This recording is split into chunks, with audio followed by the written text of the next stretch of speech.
Ambassador Lute.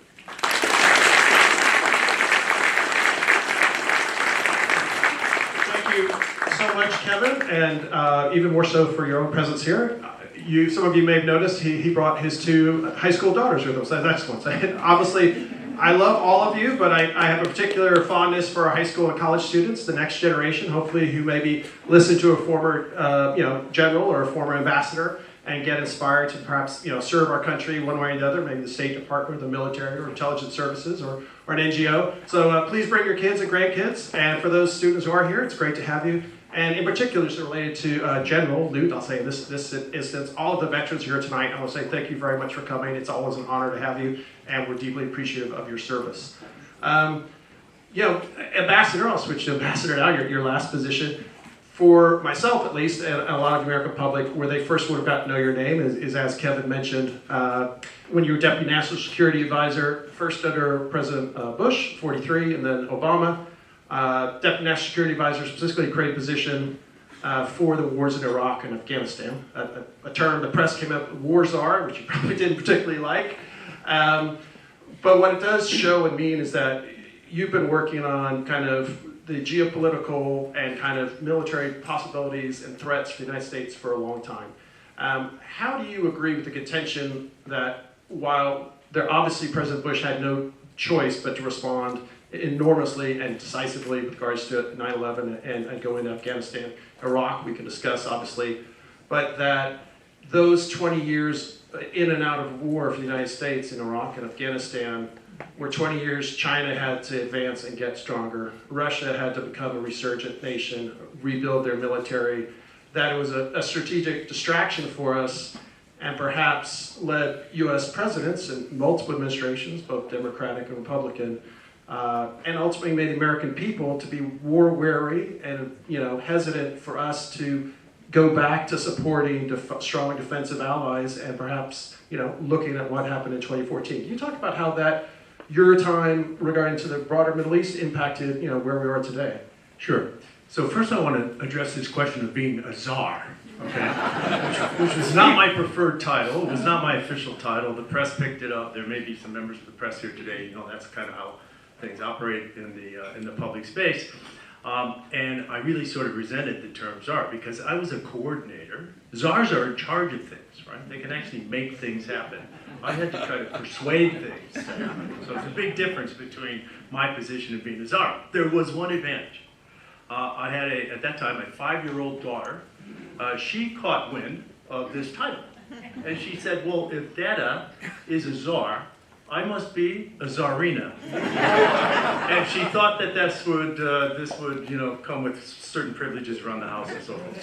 So that was the one advantage of being called a czar.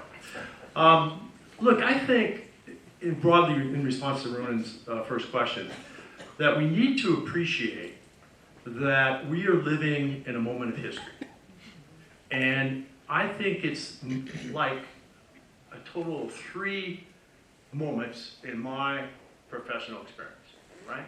And sometimes when you're at these moments in history, these pivot points, we tend to miss it, okay? Because you're experiencing it. It's playing out every day in the news. And it's only in retrospect that you appreciate that at that moment we were living history. So let me define these 3 for you, right? Because I think it puts today in context. So for me, the first was 11/9. I'll explain this. The second was 9/11, and the third pivot point, historical pivot point, was 2/24. Okay? So 11/9, 1989, November 9th, 1989, the Berlin Wall falls. Right? And what we thought would never change, 40 years of the Cold War, changed overnight. 2 years after 11/9, Soviet Union dissolves, and the 15 SSRs become independent countries, to include Ukraine, right? The Warsaw Pact dissolves, and the world is forever different. And we are still living today, all these decades after 11/9, with the repercussions of that historic event. The second one in my professional lifetime was 9/11. Now, everybody relates to that. You all know where you were, you remember where you were, and so forth. But for every day after September 11th, the world has changed.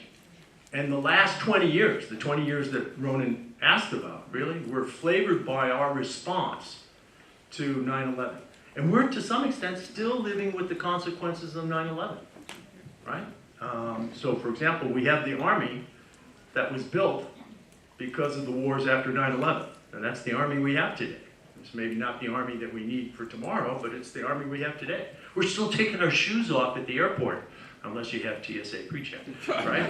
I mean, so these are all consequences of that historic pivot point. And now the last one, the third, most recent, the one we're living in right now, is February 24th of last year. The illegal, unjustified, unnecessary war of choice by Vladimir Putin to invade Ukraine. And we are only in the first year of living with the consequences of that strategic pivot point. I think that the repercussions of this invasion, of what's going on in Ukraine today, will play out for the next 10 to 20 years. And we're just beginning to understand it. Obviously, the consequences are greatest inside Ukraine itself. A country of 44 million people, about a third of whom are either refugees or displaced from their homes. Dramatic casualties, not only among the military forces in Ukraine, but among the civilian populace. A blatant attack on their infrastructure, on their way of life, on their economy. But from that epicenter, Ukraine itself, we've begun to see shockwaves, aftershocks, that go beyond Ukraine into the region, and actually even globally. We've seen economic shockwaves by way of Western Europe, re-engineering a decades-old architecture of energy supply and demand, right? We've seen food supply aftershocks because of the interruption of grain produced in the region that's at war.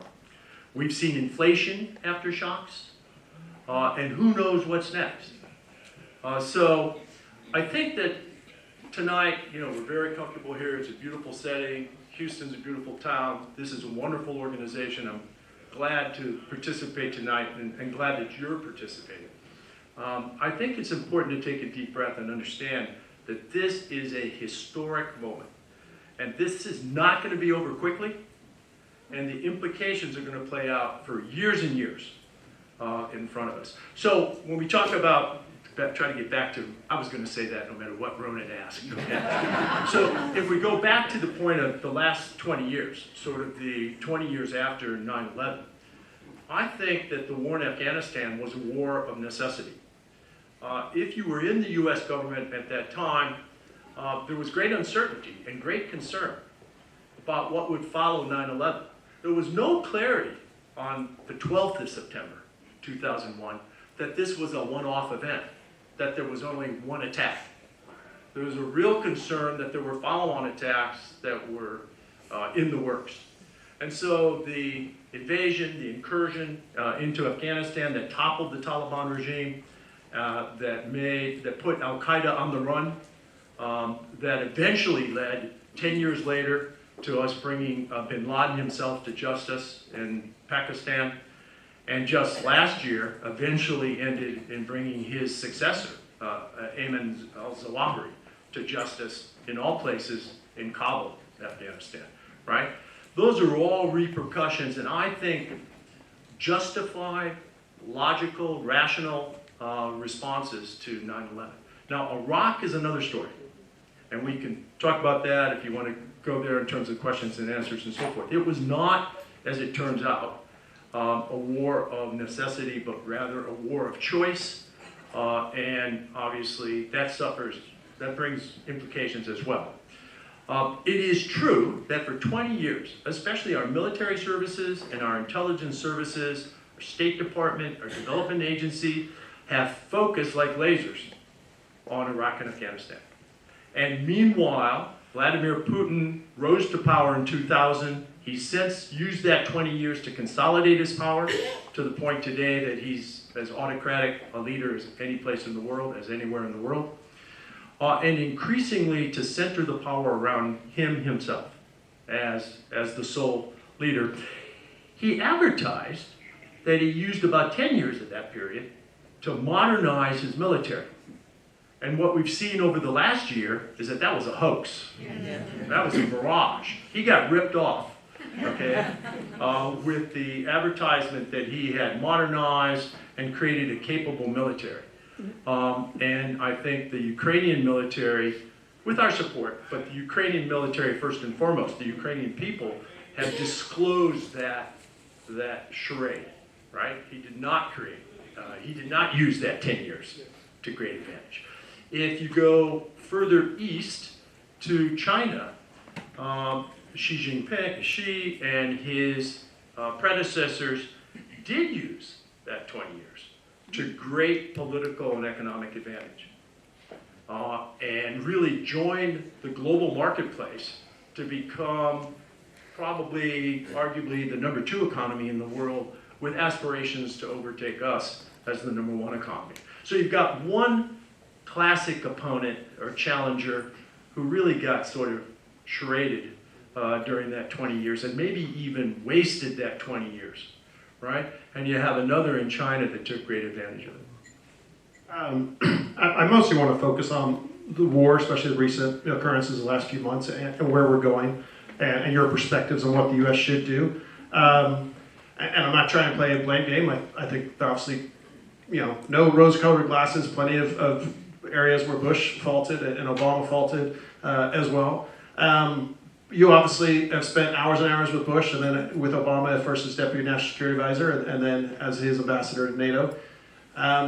Can you tell us what the discussions were like in the room with the president? You were obviously in Brussels, I suppose, at the time, when Putin did seize Crimea in 2014, and in the weeks and months afterwards fomented an artificial, in essence, civil war, but as an insurgency supported by Russian operatives.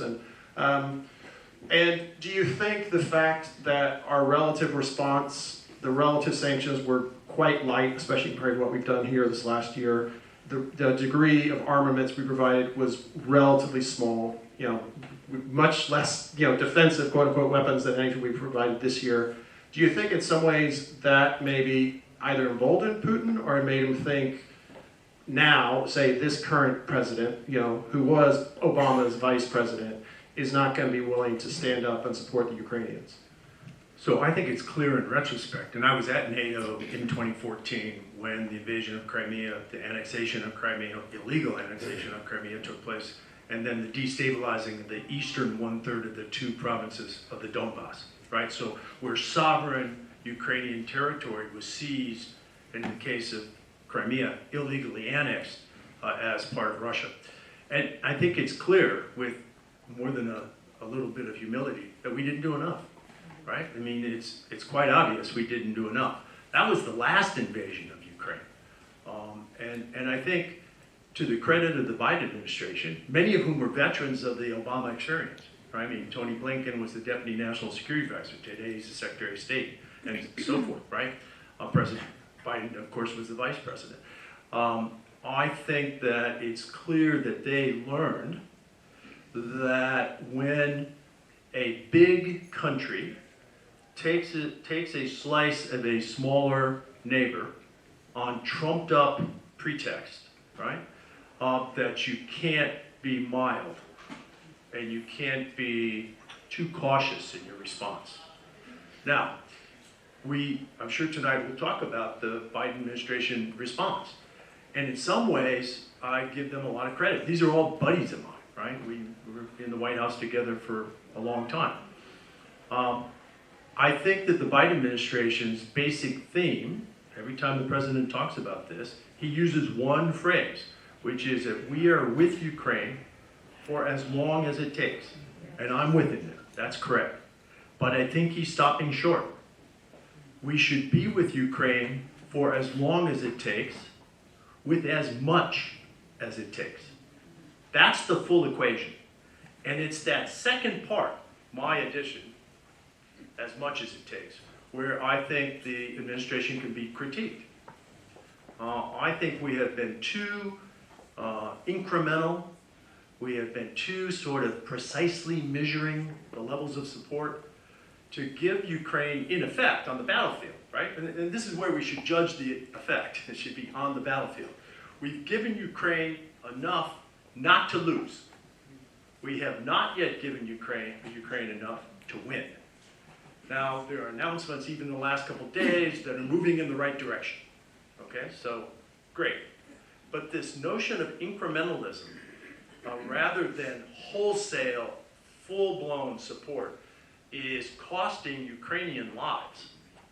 And I have a hard time justifying this sort of precisely measured, every 2 weeks we get an announcement and pat ourselves on the back approach to the war in Ukraine. That's not good enough. So what we need to do, in my view, and to be honest, I'm not just telling you here in Houston, I've told members of the administration this.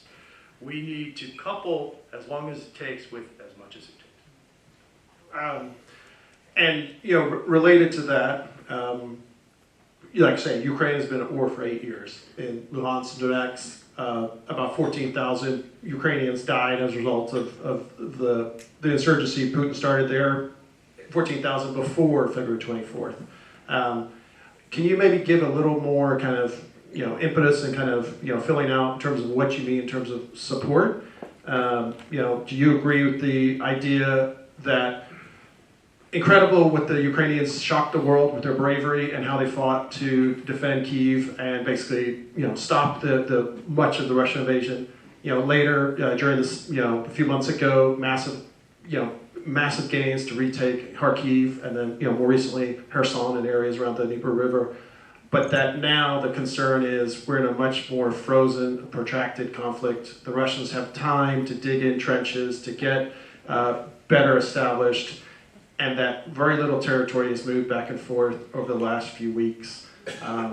That if we don't support the Ukrainians now, before the spring and presumed large-scale new Russian offensives in the spring, that they might lose their window of opportunity. So would you agree with that premise? And if so, what would you say the U.S. should supply specifically beyond the military hardware we provide so far? Well, look, I think you're right. The fight in front of the Ukrainians, our Ukrainian partners, is going to be much tougher than what they've suffered so far. And why is that? For a number of reasons. First, both sides have suffered heavy attrition. So there's a lot of attention paid to the number of casualties on the Russian side. The Ukrainians tend to be rather close hold on their casualties, but they have suffered too. So both sides have suffered, right? You're also right that the recent gains after Kherson and so forth have been really tactical gains. I mean, these are small villages that sometimes change hands. Probably the iconic example is the village or the town of Bakhmut, which has been devastated. It's been destroyed. It's been leveled. It's no longer, right? And they've been fighting around places like that now for some weeks or even months. It's also going to be tougher going forward because of the terrain.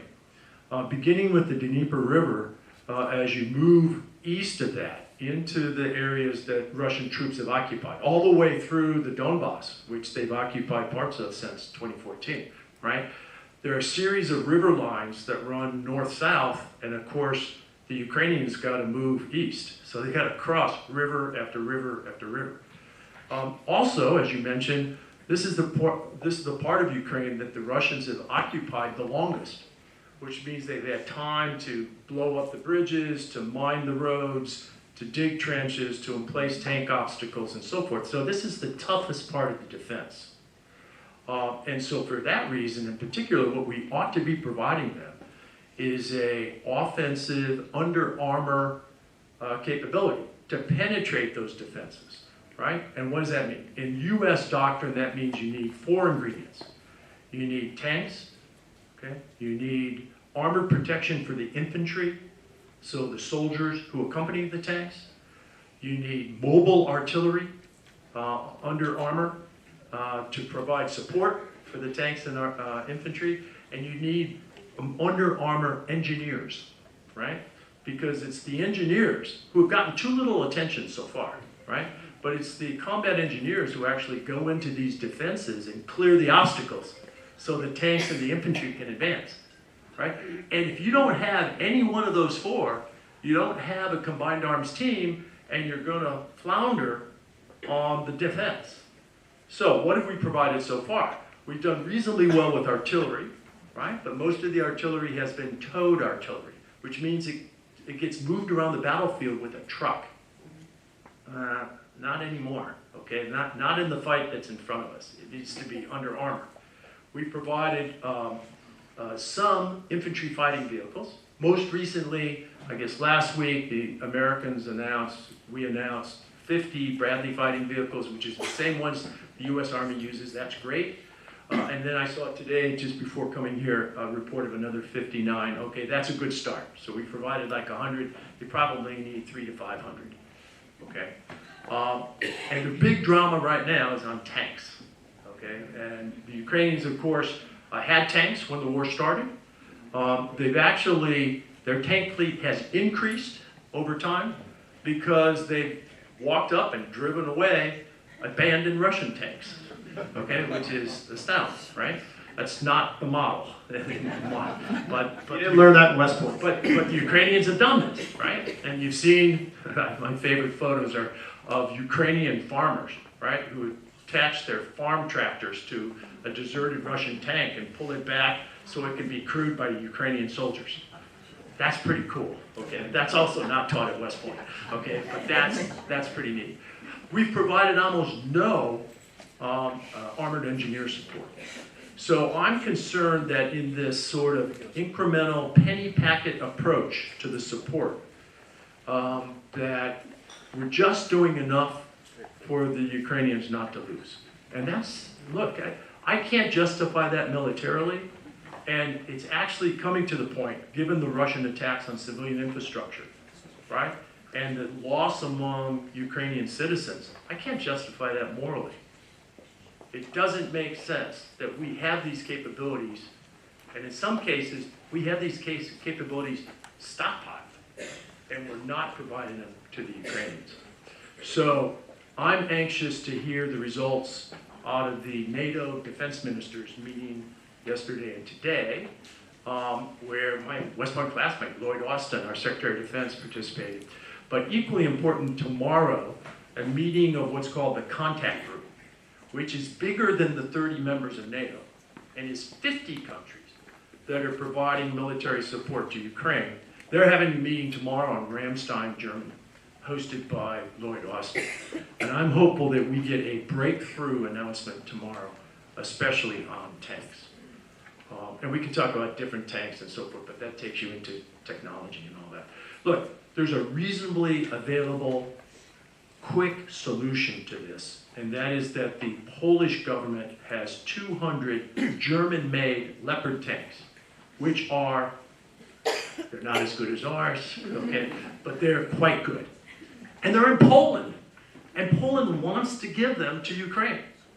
The challenge here is that, of course, they were originally purchased from Germany, and the way these arms purchases work is that the original owner has a say in any further transfers.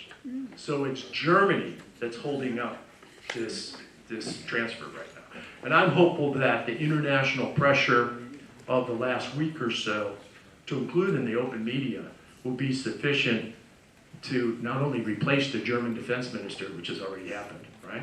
She resigned, but to put political pressure on the German government to make this decision and allow the Poles, as a start, allow the Poles to transfer the tanks they're willing to transfer, and let's get on with this, because Ukrainians are dying.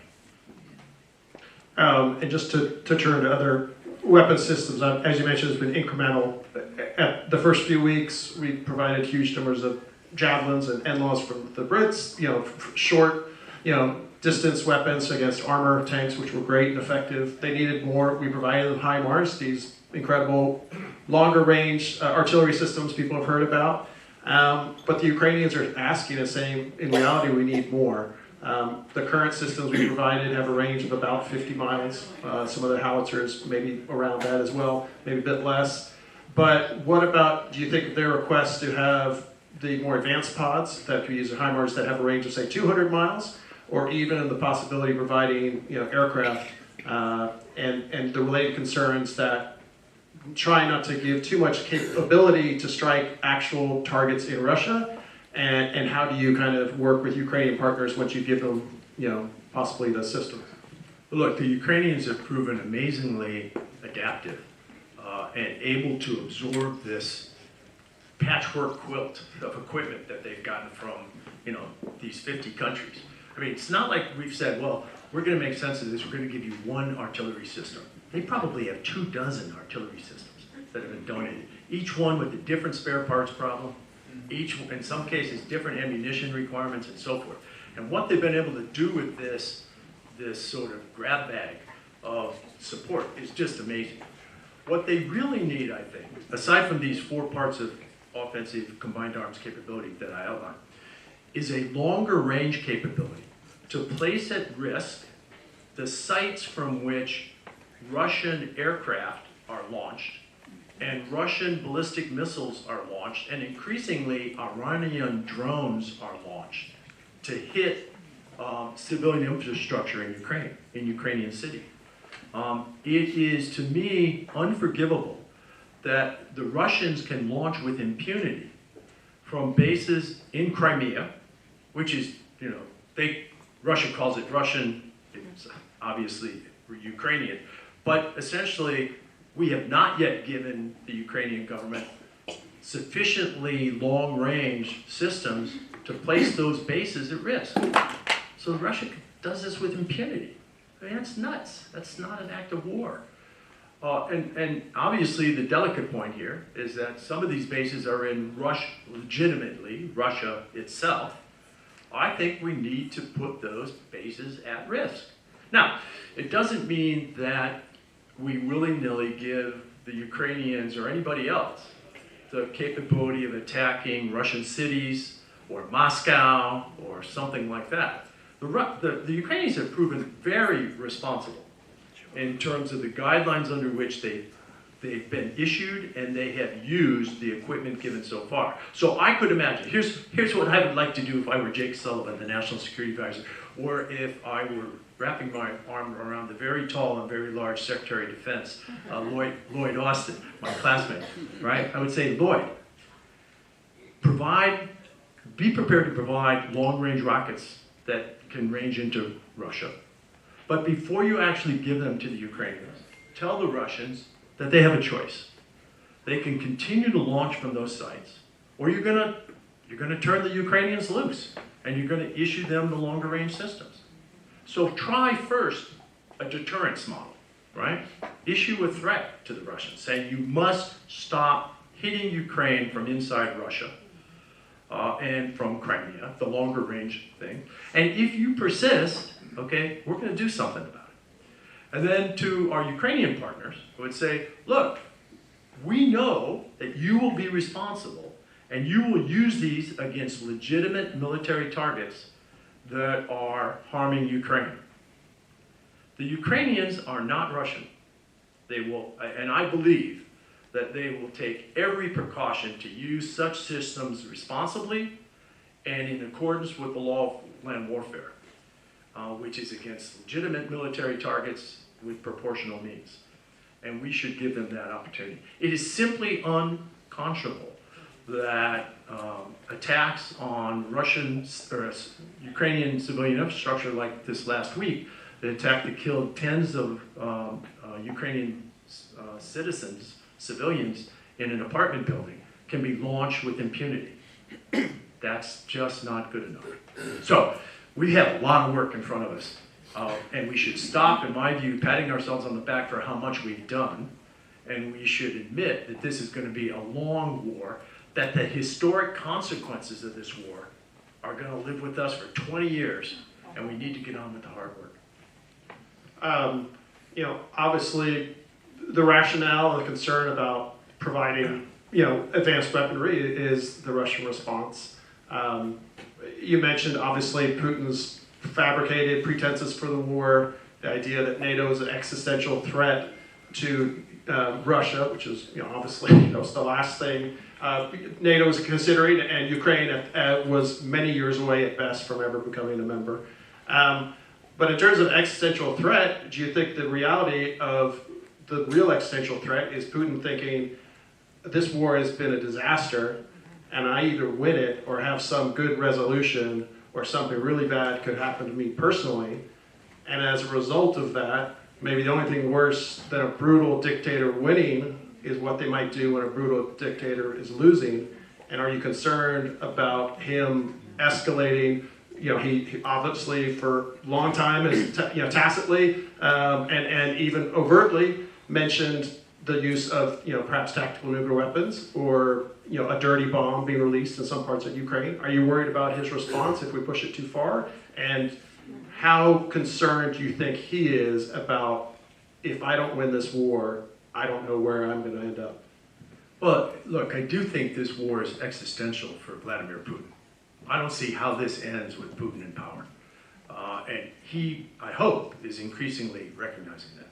So if there are any off-ramps here, diplomatically or so forth, they're all on the desk of Vladimir Putin. I mean, he could choose to off-ramp at any time he wants by simply withdrawing his troops from sovereign Ukrainian territory.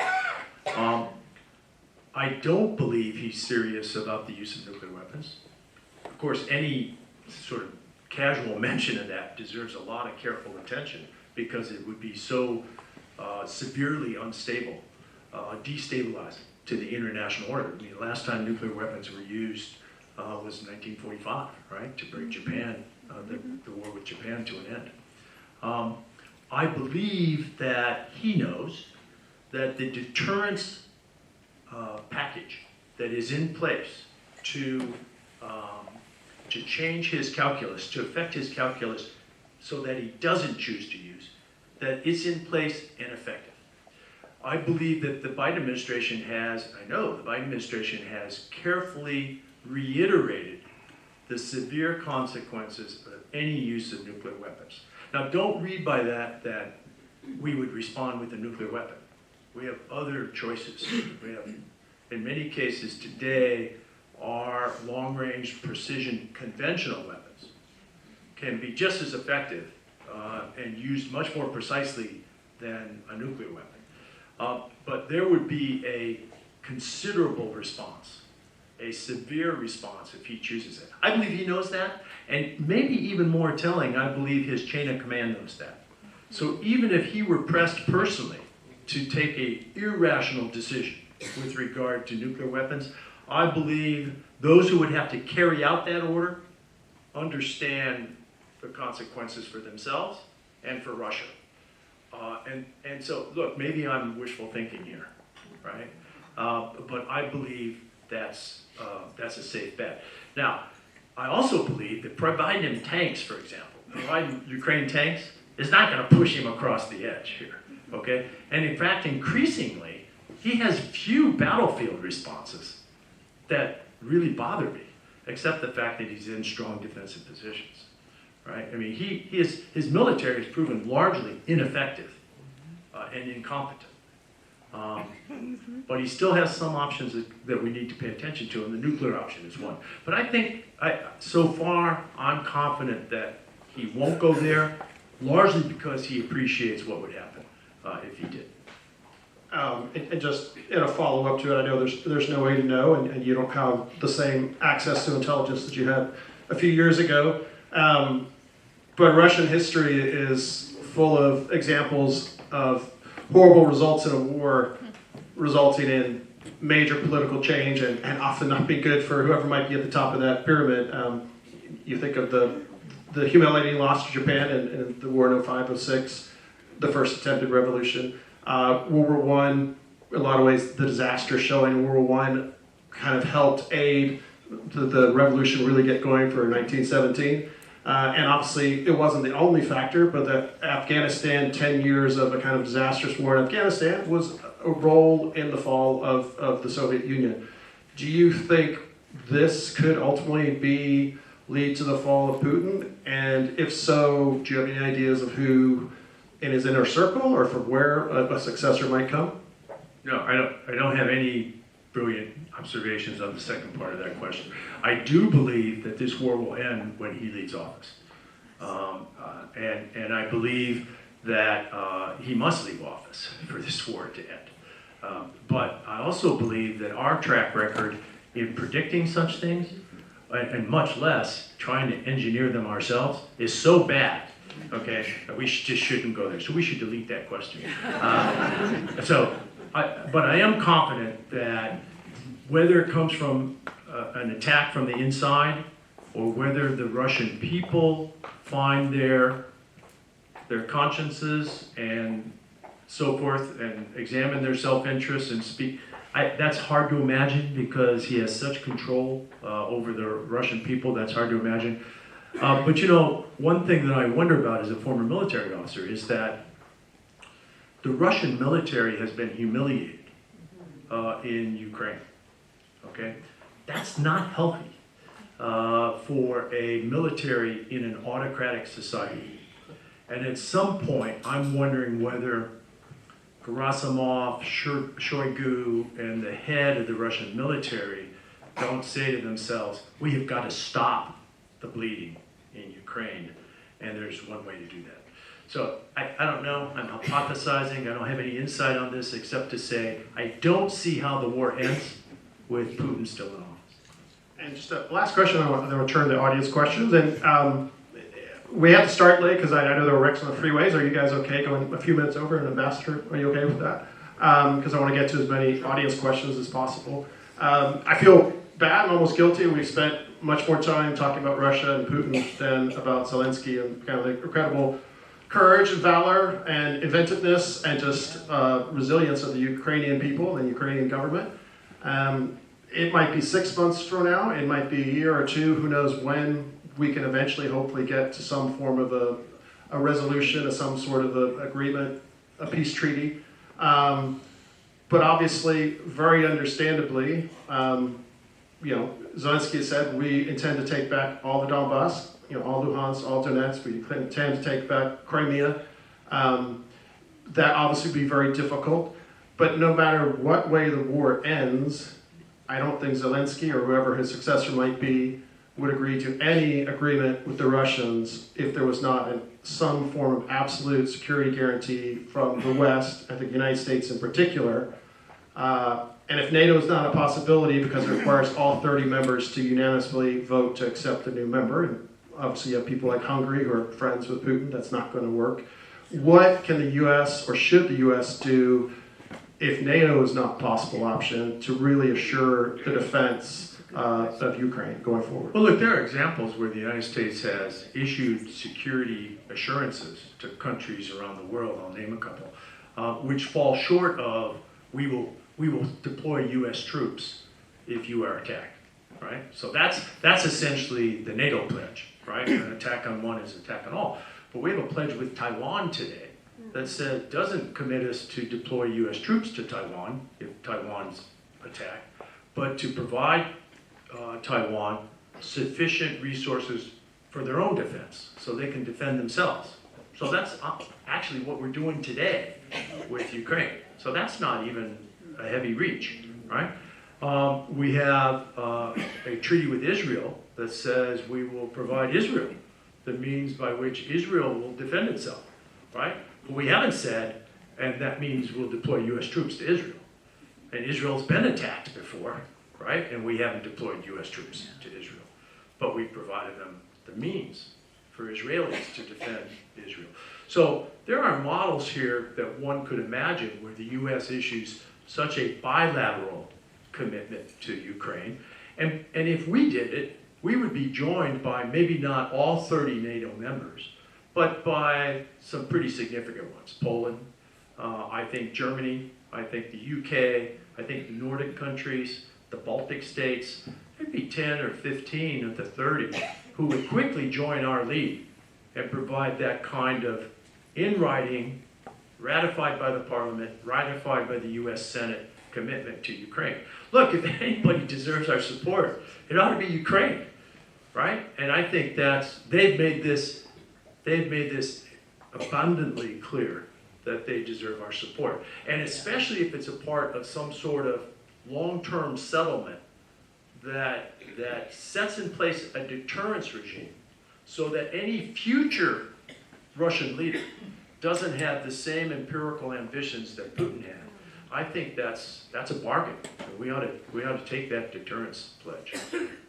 A few questions kind of in the same realm, and obviously a huge player we haven't talked about much yet. I think people are probably relatively surprised that China has been relatively quiet for much of this year.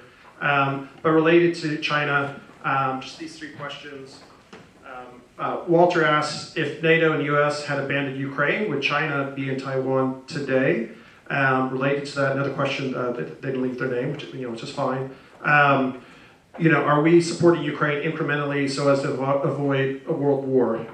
Russia fighting Ukraine, eventually China versus Europe. And related to that, Dennis asks, will the result in Ukraine impact the PRC's desire and plans to take back Taiwan?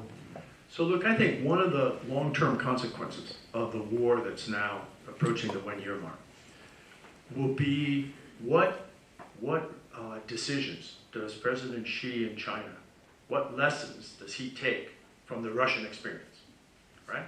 And so far, the Chinese support for Russia has been mostly rhetorical, right? It's mostly been a lot of words.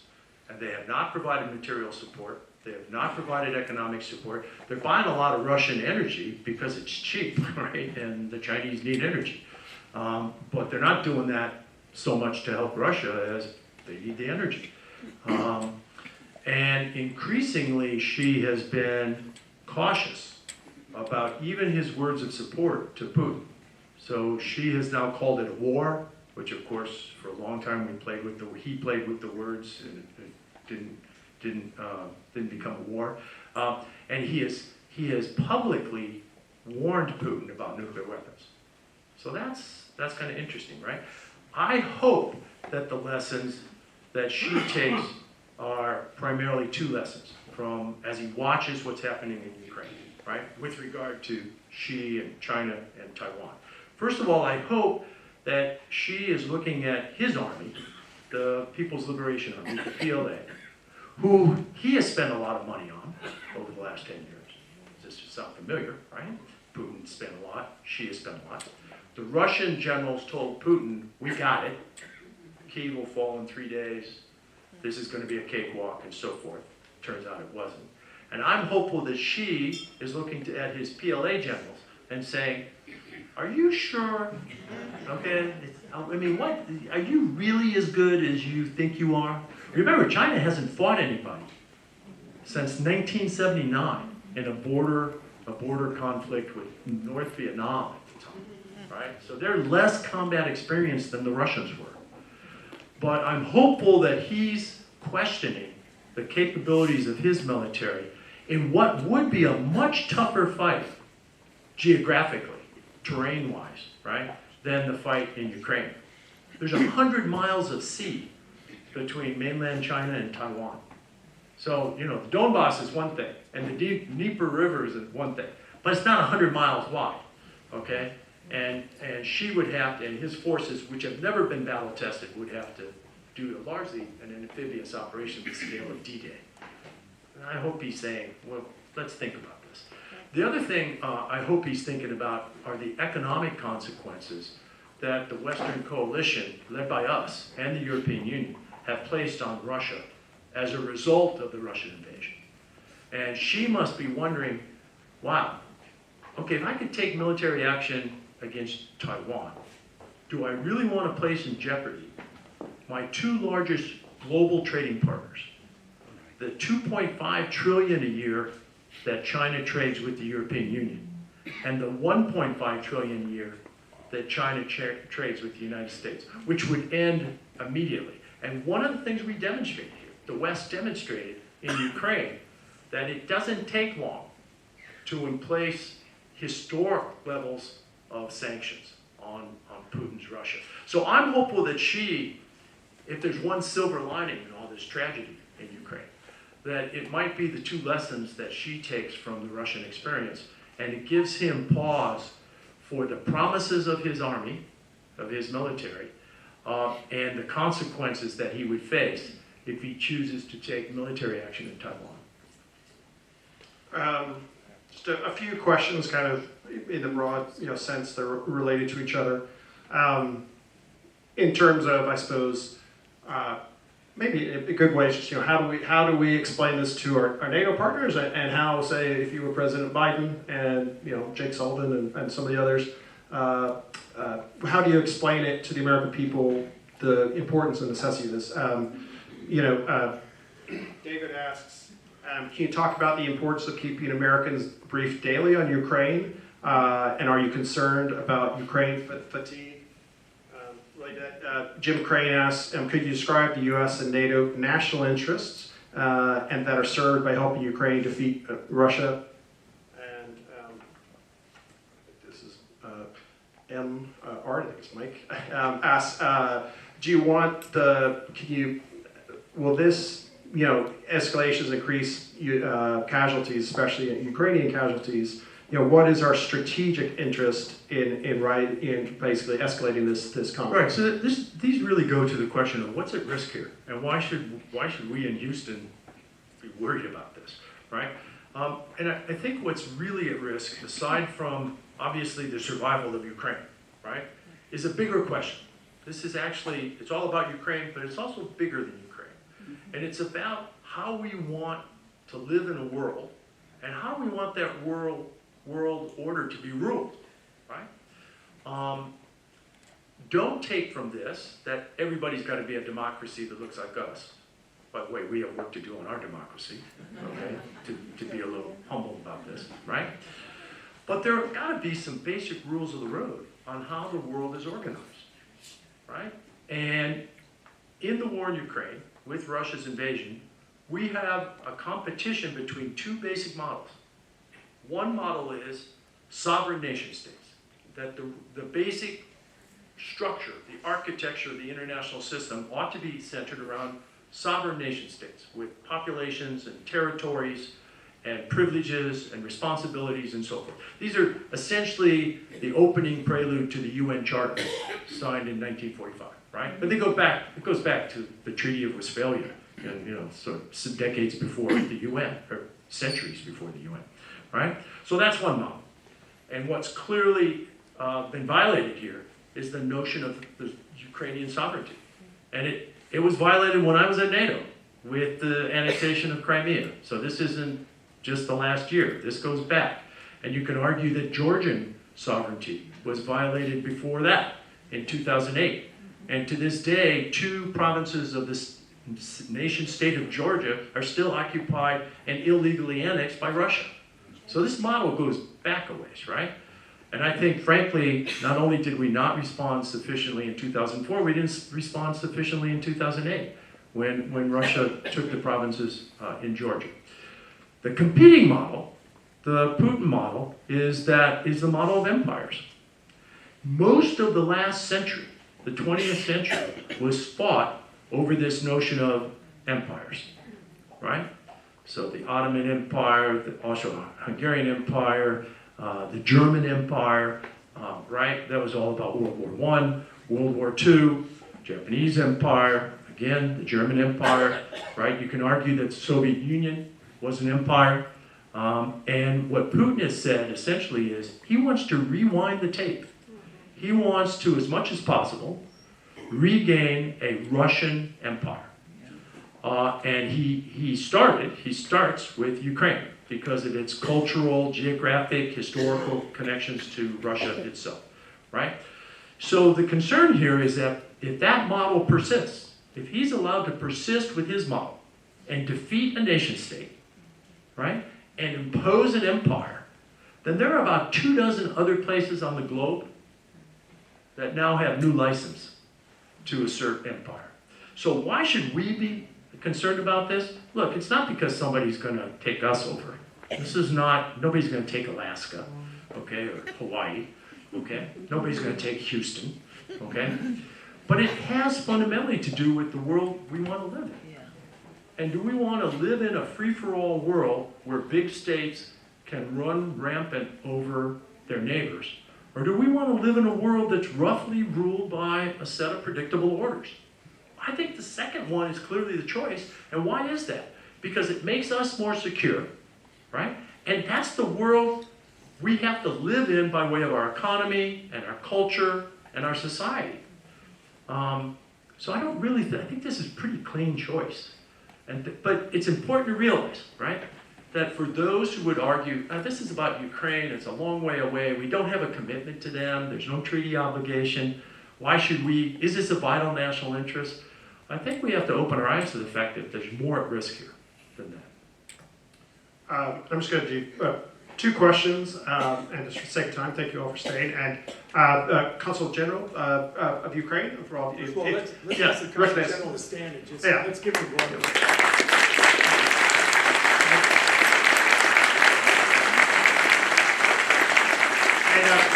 Consul General, you had asked to maybe say a few words at our conclusion, so if you want to just give me about 5 minutes, we'd love to have you here. Just to kind of bring back people's understandable concerns, put in different ways,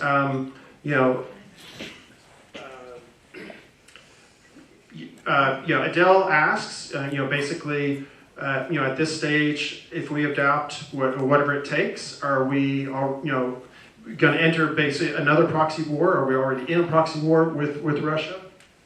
Related to that, Vic asks, U.S. Marine Corps, thank you for being here and serving. Sir, is it strategically, is this arguably a proxy war now? What are the long-term implications of another proxy war? And then kind of related to that, first kind of the more immediate concerns, Dan asks, what if Russia uses tactical nuclear weapons? What should the response be? And then, related to that, Tricia asks, with these increased measures, what do you think the U.S. response will be? And related, what should our response be? So, the idea of, is this, in essence, become a proxy war? And how concerned are you about it escalating? Sure, and how we should respond. Sure, we should be honest about this. This is a proxy war, but it's not a proxy war in the sense that we have propped up Ukraine to do our bidding. Ukraine's doing their bidding, and we're helping them in accordance with the UN Charter to defend themselves, right? So this is not a trumped up, imagined, we're going to gin up some issue and then we're going to have someone else do our fighting for us. And that's sort of what's suggested to me by the term proxy war, right? This is a legitimate, international, legally authorized and justified defense of sovereign territory. And we are doing, frankly, what the UN Charter calls for member states to do, which is to help other member states defend themselves, right? So I guess that, I understand what we mean by proxy. We're not doing the fighting, right? But it's not proxy in the sense that they're our clients or something and they're doing our bidding. They're doing their own bidding. And we're doing the right thing by supporting them. So the term proxy sort of bothers me a bit. And by the way, today they're the most capable army on the European continent. Okay, let's just face it. By far. Who's going to compete with them? Don't tell me the French, don't tell me the Germans, don't tell me the Dutch, don't tell me the Brits. They have proven. So it's not only on paper that the Ukrainian army is the strongest army in Europe today. They've proven it. Okay, they played the game. So it's not like we're propping someone up. They deserve our support, and we're right to give it. The question on nuclear weapons. So what might be our response? Look, I have no inside the government insight on this, but I could imagine that if Russia employed a nuclear weapon, the kinds of threats that we promised Russia would include things like, we will attack the source of that strike. So if it's an airborne strike, we will attack that air base. We will destroy that air base. No matter where it might be in Russia. Even if it's in Russia, right? If it comes from a ship at sea, we will destroy that ship and every light ship that has that capability, right? Something like that. Whatever we told them, and I don't know what we told them, right? But whatever we promised them has got to open their eyes. And that's the sort of thing that I think we probably told them. And I don't think we said that we would use only conventional weapons, that we would not cross the nuclear threshold ourselves, but I honestly believe we would not. I believe and conventional weapons we have are sufficient. We could destroy the Black Sea Fleet in about a day from afar, and they wouldn't know what's coming. So, and by the way, the Russians know this, okay? So, I mean, this is not bluster, okay? They know this as well as anybody. I mean, just kind of an X factor, what do you think China's response would be? Well, I think that this so-called partnership between China and Russia would be history. And so that if Russia has, you know, it was strange the other day, within a 2-day period, we had a very important contrast. We had President Zelensky go to the front lines near Bakhmut, talk to Ukrainian soldiers, and then fly overnight to get to Washington and address a joint session of Congress. It's one of the most inspirational things I've seen in a long time. Right, and so he did that. Meanwhile, Putin tried to make a statement, right? And the only place he could go to kind of make a statement about who's with him is next door to Belarus. And he sat there with Lukashenko, and Lukashenko's just basically nodding at whatever. So it's a contrast here between who's with Ukraine and who's with Russia is so sharp. Tomorrow, as I mentioned, 50 countries are meeting in Ramstein, Germany. Lloyd Austin, our Secretary of Defense, will be at the head of the table, and they will announce the next set of military support items for Ukraine. Russia has nothing like that. Russia has had to go to Iran to get Home Depot-like drones, okay? And they're importing artillery ammunition, probably produced 40 years ago from North Korea. Okay, so would you rather be at Ramstein or would you rather be in the Kremlin? Okay, I'm going to Ramstein. And lastly, maybe just and feel free to kind of add any kind of concluding sentiments you'd like to leave us with as well. A good question, you mentioned Zelensky, here again. Ransom asks, how would you assess the leadership of President Zelensky and what advice would you give him?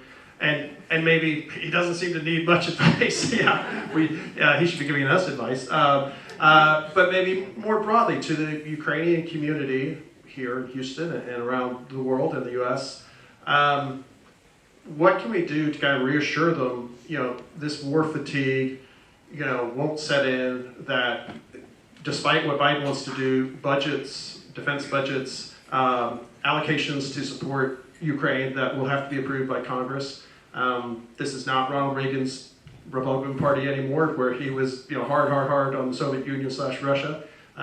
Republicans, we have people like McConnell, we have, Congressman McCall from Texas, both strong advocates for Ukraine, but are the new Speaker of the House has said there won't be a blank check, and then you have people on the fringes like, Taylor Greene and Matt Gaetz who say we're not going to support anything.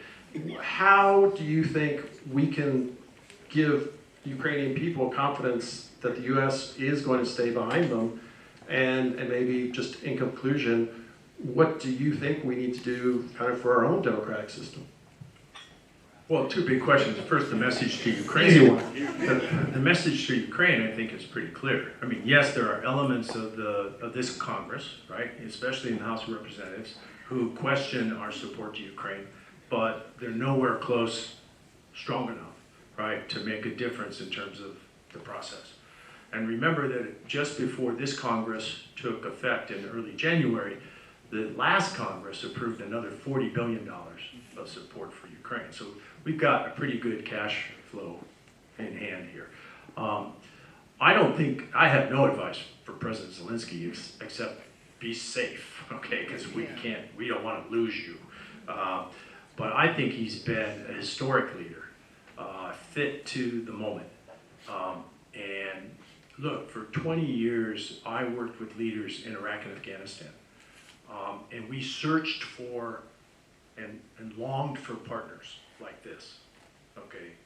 And we won't go into personalities, but we never found a Zelensky, okay? And now we have a Zelensky as a partner, and we should be doing everything possible to support him. The one thing I worry about in-house here in the United States, right, is that Putin essentially is playing a long game.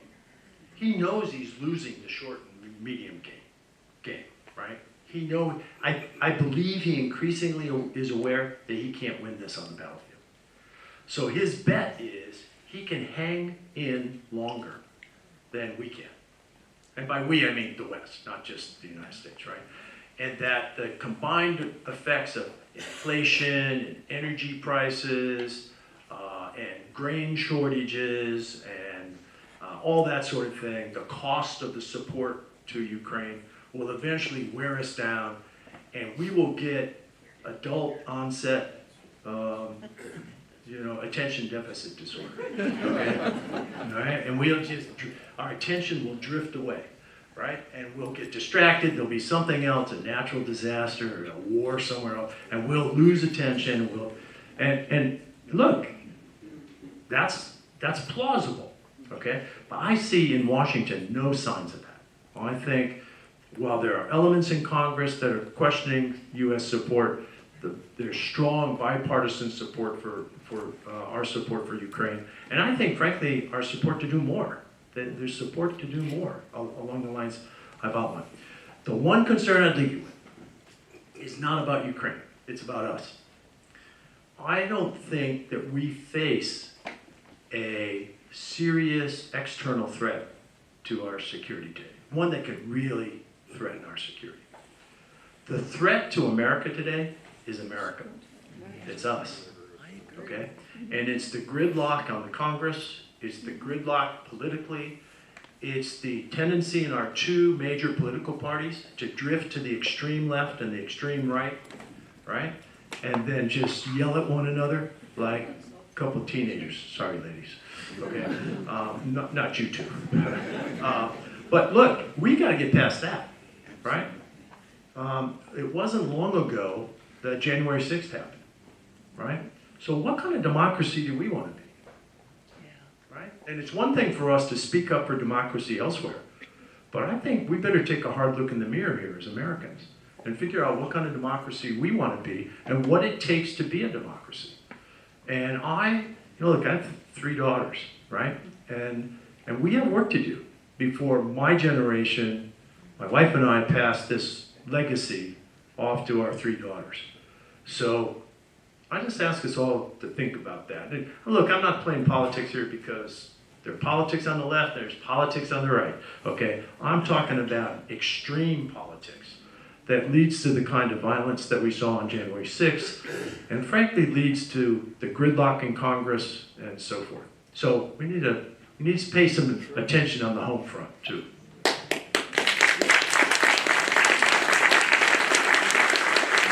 And just before we conclude, it's a privilege to have the Consul General of Ukraine, Consul General Tarasuk. Do you want to say a few words? Yeah, do you want to use the podium or use this? Which is just from here you go. From where? Well, I just wanted to thank World Affairs Council and Ambassador for the wonderful evening that we witnessed here today. I think this is a rare treat, and I could hardly disagree with any message that Ambassador delivered today on Ukraine. This is exactly what Ukraine needs right now, the things that you heard from the Ambassador.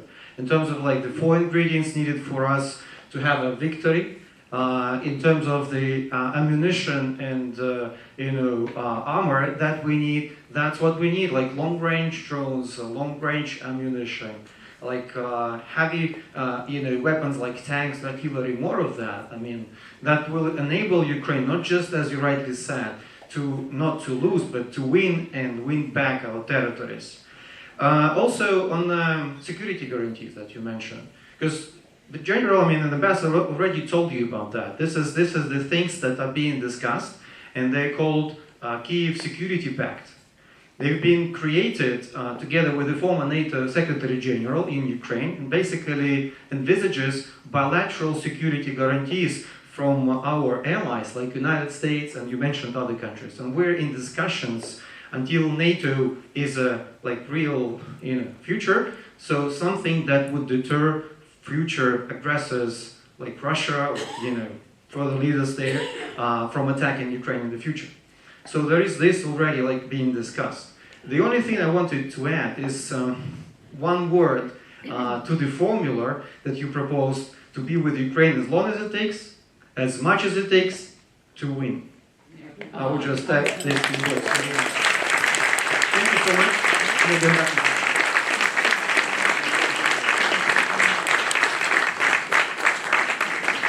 Thank you, Consul General, and I want to thank you all. It's a great way to start the new season, and we all please join me in thanking for his 35 years in the Army, and then many more as out of uniform serving again our nation, Ambassador Douglas Lute. Thank you very much.